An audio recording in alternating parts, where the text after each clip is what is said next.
Selamat siang anak-anak. Selamat siang, Ibu. Ibu cantik. Apa kabar hari ini? Baik, Ibu. Kalian sudah makan? Sudah, Ibu. Sudah. Bagus. Kalau begitu, anak-anak, sebelum kita mulai pelajaran kita pada hari ini, marilah kita menunggu para sejenak untuk memulai dengan doa. Berdoa menurut kepercayaan masing-masing. Berdoa mulai.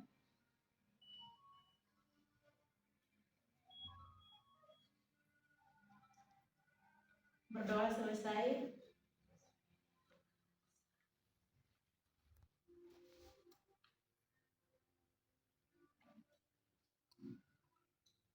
Baik anak-anak, materi kita pada hari ini adalah sistem saraf pusat. Anak-anak masih ingat materi minggu lalu tentang sel saraf atau neuron? Kita sudah belajar bahwa neuron adalah kabel-kabel kecil di tubuh kita. Nah, hari ini kita akan mempelajari sistem stasiun pusat atau komputer utamanya, yaitu sistem saraf pusat dan bagaimana ia memerintah seluruh tubuh melalui sistem saraf tepi.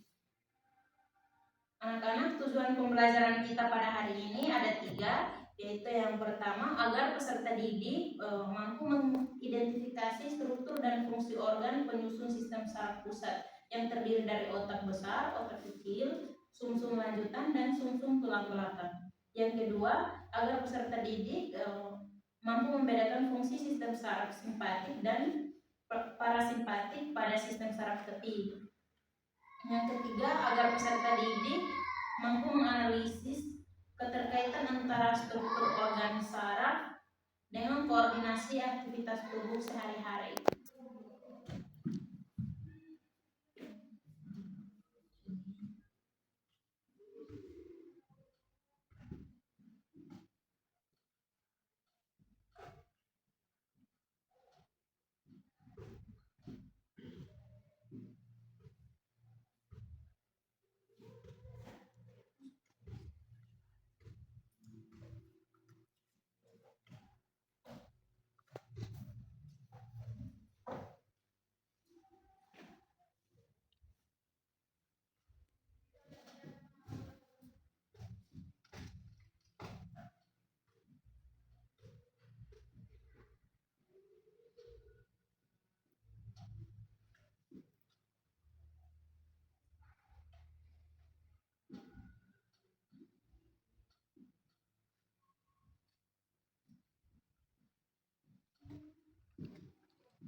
bayangkan tubuh kita adalah sebuah negara. Jika neuron adalah kabel teleponnya, maka sistem saraf pusat adalah kantor presidennya. Disinilah semua keputusan diambil. Sistem saraf kita terdiri dari dua organ vital, yaitu otak dan sumsum tulang belakang. Keduanya sangat lunak. Itulah sebabnya Tuhan melindunginya dengan sangat rapat. Otak di dalam tengkorak dan sumsum tulang belakang di dalam ruas tulang belakang. Tidak hanya itu, ada selaput pelindung bernama meningen. Anak-anak, bagian-bagian otak berikut adalah bagian-bagian otak. Coba perhatikan gambar berikut ini.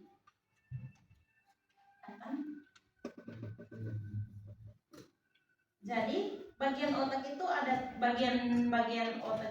tiga. Yang pertama itu otak besar atau otak besar yang ini. Biasanya otak besar ini disebut juga dengan cerebrum.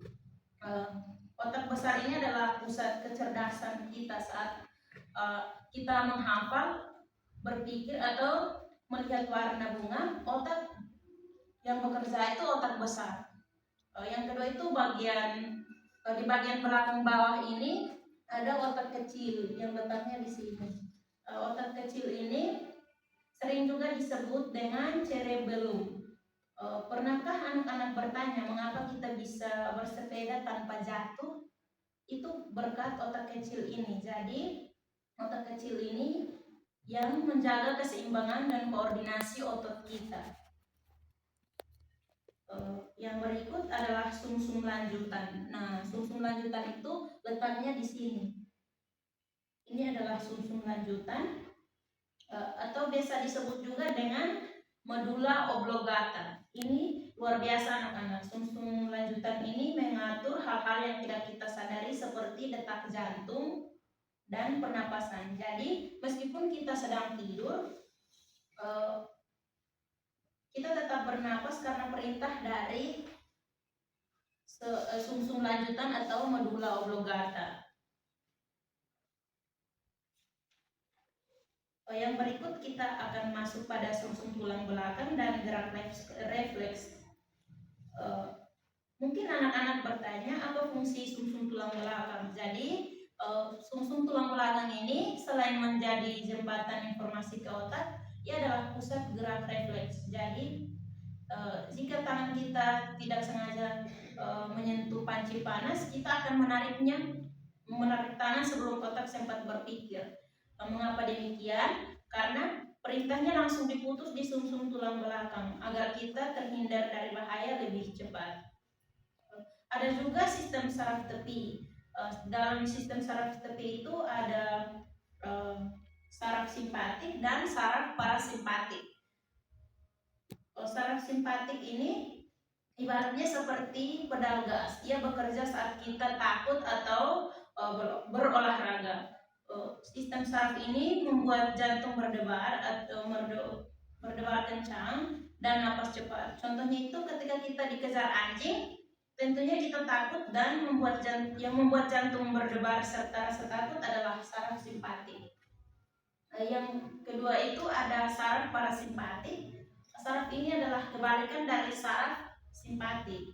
Jadi kalau saraf simpatik adalah pedal gas, maka saraf parasimpatik ini adalah remnya. Ia bekerja saat kita santai atau setelah makan, membuat jantung kita lebih tenang dan kembali membantu pencernaan. Baik anak-anak, sampai sini apakah ada yang ingin ditanyakan terkait materi kita hari ini?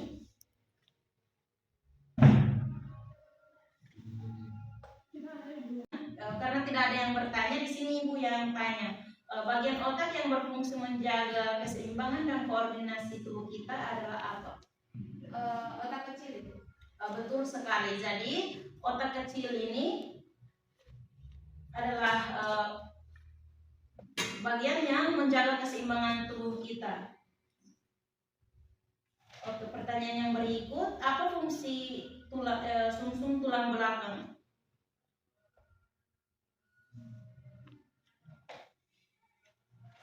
Ada yang bisa jawab? Tidak, Ibu. Jadi fungsi sumsum tulang belakang ini menjadi jembatan informasi ke otak. Jadi ketika informasi ini diterima dari sel saraf, yang menjadi jembatan informasi ke otak itu adalah sumsum tulang belakang. Selain itu, fungsi sumsum tulang belakang ini adalah pusat gerak refleks. Jadi dengan adanya sumsum tulang belakang, kita bisa terhindar dari bahaya lebih cepat, karena ketika terjadi sesuatu perintahnya langsung diputus di sumsum tulang belakang.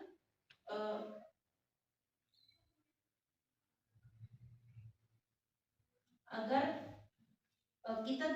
kita bisa menghindari bahaya.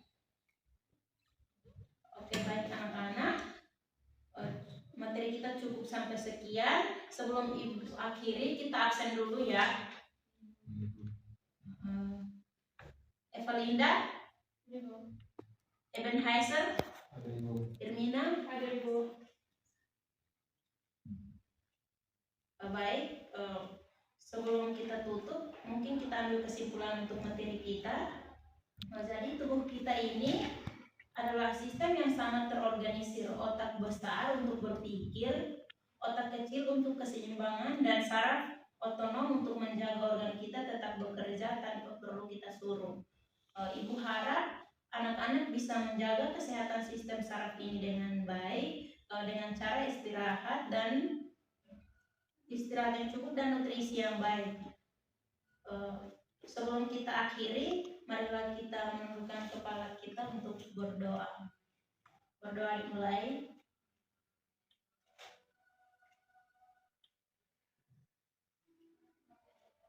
Berdoa selesai. Terima kasih atas perhatian kalian hari ini. Selamat siang, sampai jumpa di pertemuan berikutnya. Terima kasih Ibu.